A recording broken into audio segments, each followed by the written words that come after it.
Why? Why? Why? Why? Why? Hello guys, welcome to the channel. This is PvE. In today's video I want to talk about the Ranger Spear, the new weapon which comes in the next expansion. We'll be talking about everything, the skills, what builds, where it fit on, condition, power, competitive modes, PvE, the bugs, the design, everything. We will get very deep into this if possible. So without further ado, let's get right into it. So starting with auto attack, it's a new design thing. You basically have a range skill. The first one you can read is beasting, which is a wrong order for them because the one that you can see on top of the screen is the first one in the chain of the melee. So basically you have a range attack if you're at range and flip to a chain attacks if you are melee. The first one you can see, it's very up there, and then you go to, it's a normal attack with no effect but damage. You have higher damage to the second one, which is Wyvern Lash, that will put even cripple, and then the highest damage in the last part of the chain, which is Cheetah Strike, and will give you swiftness. So the first problem is that the auto attack from range is low damage. As you can see, it's much lower damage than the melee ones. And if you go with a melee hit, as you can see, the first attack already reading higher damage, the second attack is reading more damage, and the third even reading the most damage of them all. Now the other skills from 2 to 5, they're all change if you are stealthed. Basically they enhance their effectiveness, damage, they adding something, stuff like that. Skill 2, think of it like Maul. It do 2 hits with really good damage, it put vulnerability, it's a 5-second cooldown. It basically look like this. And if you are stealthed, it will follow up with a wolf that will hit for the exact same damage, so it double its damage. This skill is probably the priority, especially in PvE, if you want to hit with stealth, if you use the stealth mechanic from skill 5. Skill 3 also become very potent if you are stealthed. The original version increases its damage by 20% if the enemy is immobilized or disabled, and it hit for a good damage and it will put cripple. It's a projectile from 900 range, so only the auto attack method and this skill can be hit from range. And if you are stealth, you will have higher damage, no need for immobilize or disable, it's just higher at this point, and it will still put the cripple, but it's now pierces, it's unblockable, it's from 1200 range, not 900, and the projectile itself become wider. So this is how it looks. As you can see, it's an owl that actually flies. Now skill 4 is a short leap distance, which I don't really like how short it is. It's 600, it's leap above things, like it's not moving into direct line. It's a leap finisher actually. It's evade for 3/4 of a second. It do some damage and it hit for increased damage by 20% if the health threshold of the enemy is lower than 50%. So it's quite heavy hitting skill. It have the same thing that offer you if you are stealth, but it will now put days, 3 seconds in PvE and 2 in World vs World or competitive. So this skill, as you can see like that, it starts with an aftercast. It's this preparation form. You would see the circle appear under you, and then you will start leaping. The evade start from this precast moment and it ends before you touch the ground. So the moment you start casting it, you're dodging, and just when you kinda touch the ground and the skill have an aftercast thing, like you can see, this tiny moment, part of a second, you're actually not dodging. At least that's what I was able to find with my calculation for it. When do this evades start, when does it end? The fourth skill is an ammunition skill that gives you stealth and swiftness, which is decent in PvE or in competitive mode, so you can simply use it to move around and you're not afraid to waste it because now you wasted your stealth that you're gonna use on, because you have 2 ammunitions. So for disengaging, for kiting, for just moving, you can waste one and have another one already counting. It's a counter charge of 10 seconds. And if you use it again, if you use it while stealth, it will put this spider webs that will do initial immobilize with good damage, and then will apply cripple for 4 seconds, balls and cripple, just something similar to muddy terrain in a way. And it will give your bit super speed if you use it again. So let's start with the problems, the bugs, design, everything I find quite wrong with this weapon. So for a start is the Unleash Ambush skill. because this skill do some really good damage, but as you can see it apply a seed in a way under the enemy. It's called exploding spore, and we apply poison. There is a delay between the two hits. So when you hit your own hit like that, as you can see, the other one happened later. This is a minor inconvenience, but it works against a design that came about stealth. So if you are stealthed and you're not fast enough, or whatever reason you paused for, whatever reason, it will reveal you. So if I engage like that, and then slowly I get the stealth, I get revealed because this bow revealed my stealth.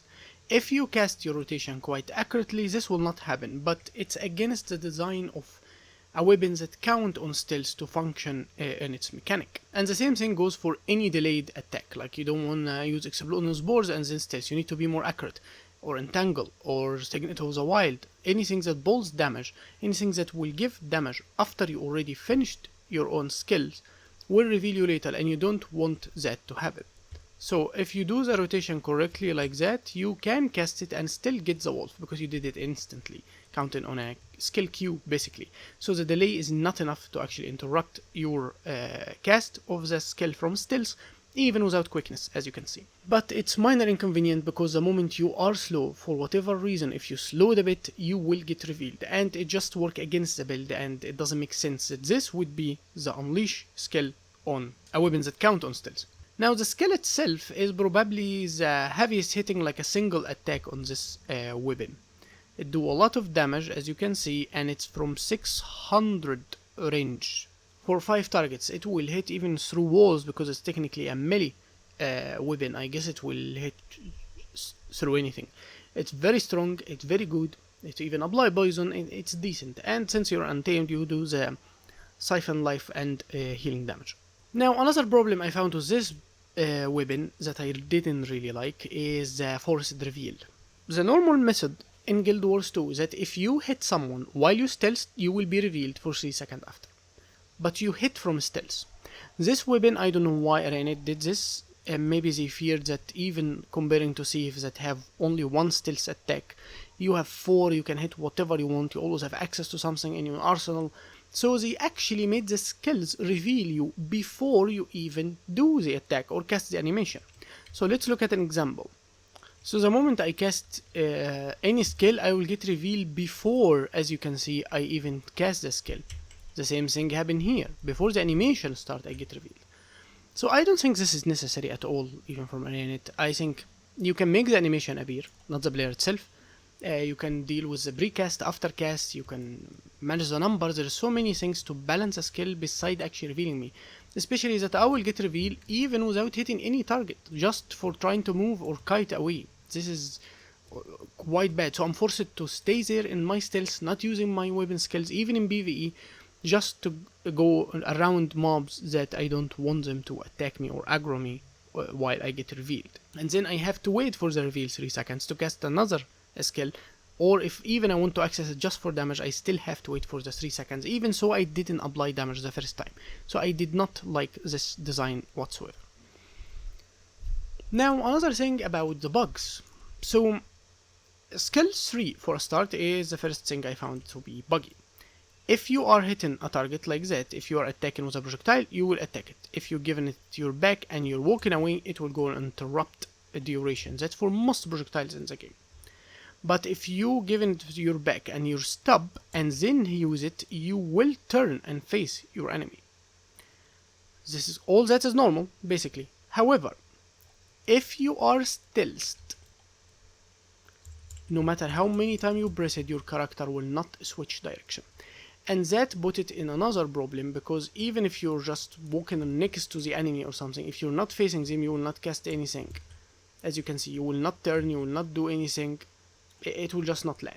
So this is clearly should not happen, because I can pause at any moment just like that and then try to hit my enemy and then walk again.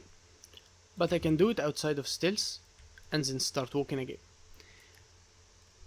Another bug is skill 4. It is the most buggy of them all, in my opinion. So if this is how you do this bug, even so it doesn't always work, but if you're walking away from the enemy and then turn to attack them, sometimes it doesn't even do damage. As you can see here, I land but nothing. And as any mobility skill for weapons in Guild Wars 2, like Great Sword or whatever, if you have Imping, it's even get worse. Sometimes you will not move the whole distance, sometimes the damage will have an area, the evade will go faster, stuff like that. It become inconsistent, but that is something normal. However, the bug itself, that sometimes it doesn't even apply damage at all, and sometimes it applies damage like on the initial start of the attack, not the later part. It's not when you land, it's actually when you jump, which like very weird to actually happen. And another bug with it is it can't go on Q. So if you avoid the bug from this, like if you're facing your target or if using any other skill, I can immediately do that and go Q, you won't even see the stealth bar. The same thing can happen for this. But if I use skill 4 like that, it doesn't cast. It stops me, like you stop weirdly in place. You don't cast anything. You have to finish the entire cast time of the stealth skill. Which again, every other skill can go in Q normally, but this skill can't. Why is that? It's so inconsistent and makes the weapon very clunky. You can't turn if you're stealthed, then you can't use the skill in Q.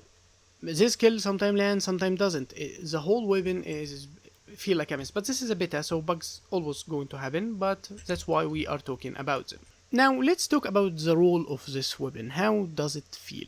So let's start with PvE. So this weapon have lower damage than any other setup you do. My bar build, and you can find all my build in the description, uses mace and axe warhorn, double maces. You can use hammer. If you compare the spear to any other setup, it doesn't have boons, not really, swiftness or something. It doesn't have condition, it doesn't have good CC, it doesn't have even good mobility, it's just 600 radius dodge. So why would you run it? The only advantage it have, if you consider this defensive, if the stealth is good, but honestly it's just a clunky mechanic of have to cast this, then cast this, then cast this, then wait for the reveal to over, and then cast it again, then cast this.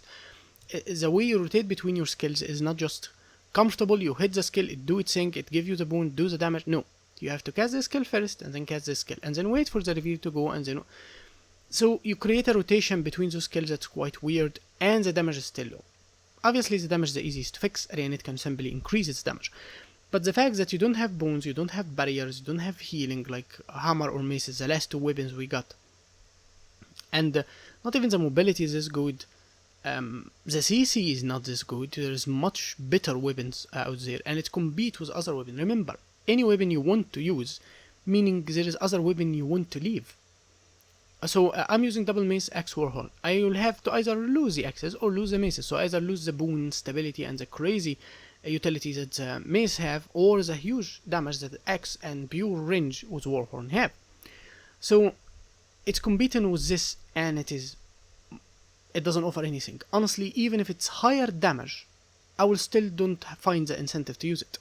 Maybe the people for the raid and strike, the people who really care for every DPS point they take would care for it, but I, for a solo open world player, I wouldn't find it even useful enough, because damage is not all. I would let go of 1k, 2k DPS just to have something work much better mechanically and utility wise. So this weapon doesn't feel as good. It have to be either better, you would have let's say the highest CC on a weapon, the mechanic become better or much useful, maybe the cleave become too much, like the radius of thing, anything that actually give you advantage, you make you want to play it in PvE, or otherwise it simply fall out of favor. Now let's get to the competitive side of things. I tried to make it work with a condition build, my druid.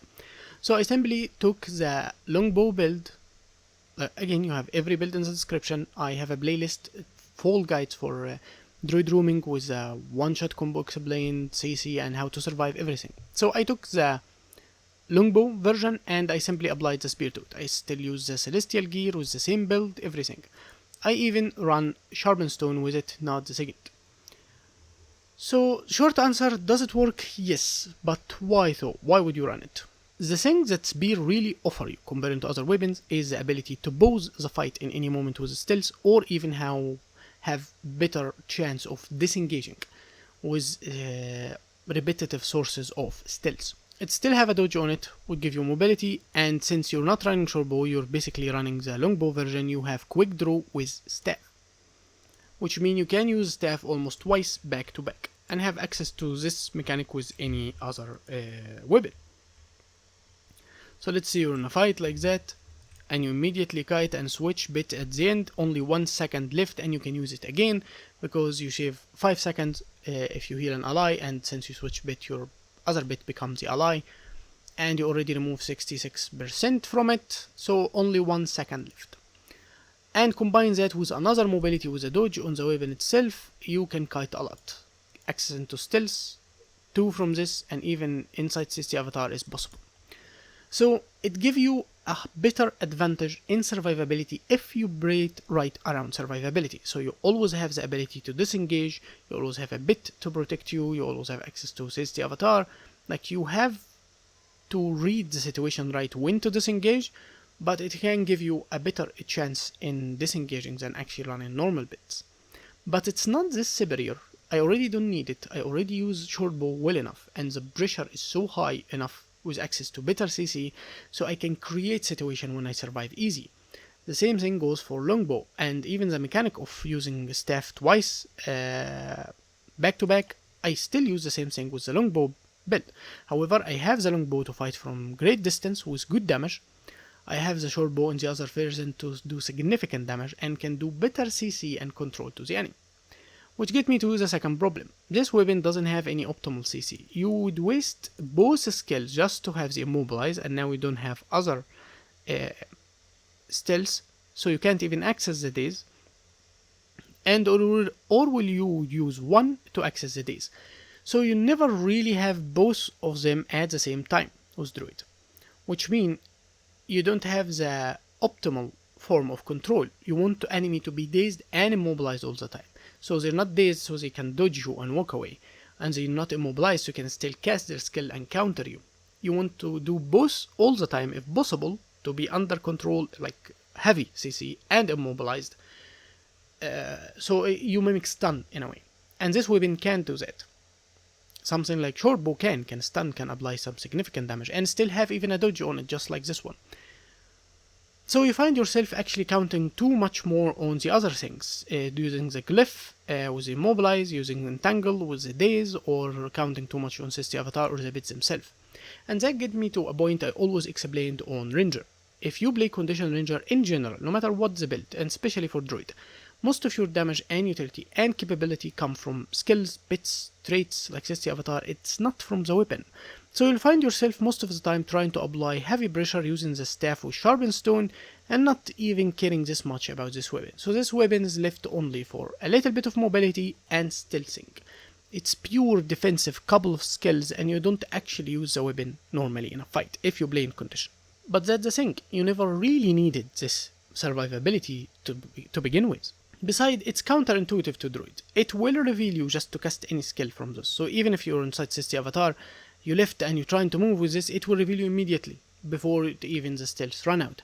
Besides, any skill that will trigger a hit will cause a reveal. So Entangle works this way, the Black Hole from this skill works this way, and if we still run a Second of the Wild, it works this way. That's why we removed it, and since we can disengage at any moment, having Sharpened Stone to apply damage with the spear or with the staff was even better for pressure, and we never needed the Signet anyway at this point because we can simply stealth and start kiting immediately. Even so, we will lack the Immobilize.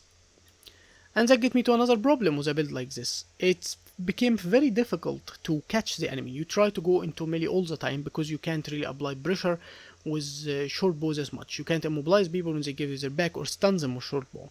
You can CC like long bow. So you end up chasing with a weapon that doesn't do this much, maybe a cripple at best. And since you go into melee too much, because it's the only source truly for damage at this point, the moment they start disengaging, you don't have this melee style to catch them.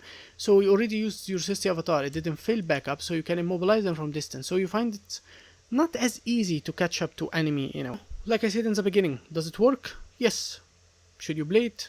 Why would you play it is the true answer. And lastly, comparing to longbow, when you can hit the seas, hit above wall, behind wall, and even fight from distance, and hit even through zergs or big groups, short bow that's very tanky with toughness. It doesn't run the celestial gear, it does run Trailblazer and Apothecary, so it's much tankier, better in damage. It's just overall better. This almost when the fight grow bigger, there is not much you can do at all. This weapon is like couple of skills for utility and have nothing else. Even with Celestial Gear, it doesn't have this much damage anyway. So where does it actually shine? Where this spear actually have any value? If you ask me, I would say if you play a power ranger in competitive, so in World vs World or in PvP. Power builds fall melee or a bit with range, but I would think melee weapons are better, like if you use it with maces, with greatsword, with hammer, with sword warhorn, something like that. You would have some ability to lock down, the ability to disengage with stealth at any moment. Remember, the true advantage to this weapon is honestly stealth first. Having a bit of mobility, the ability to book from distance was good damage. All of them work well in competitive if you play in power, like if you're the glacier you are, with enough damage, it will get value. Even if you run an untamed, the unleash ambush skill, remember, it hit from 600 radius, so it's a very good and easy to land. Your enemy, if it's fighting you with melee, it will not reach you, but you will reach them. So it's decent there, but it also competing with other decent weapons. So if you're running sword, greatsword, or hammer, greatsword, or maces, you sacrifice the other weapon. So what did you lose in the other weapon? Is it the mobility of sword with the warhorn? Is it the hammer with the barrier, CC, and even the ability to boon rib? What did you sacrifice in order to get this? But the stealth is too valuable. If you're running multiple sources for stealth other than that, like if you're running the new stalker changed bit, this one that can give you stealth, if you're running smoke scale, there is scenarios when you won't really need it this much, but it have a role there. It's good comparing to other weapons, you can run it. Other than that, I don't really find value in running this weapon, and it's compete with good weapons already, and in most cases it's not even great. For condition builds, it's very difficult to fit it in. It's not possible. It's designed for power. It is a power weapon, so to be expected. So that's it for the video. That's my review to it. I hope you like it, and tell me anything or ask any question in the comments, or if I missed anything, you put it there, and I will be seeing you next time. Peace.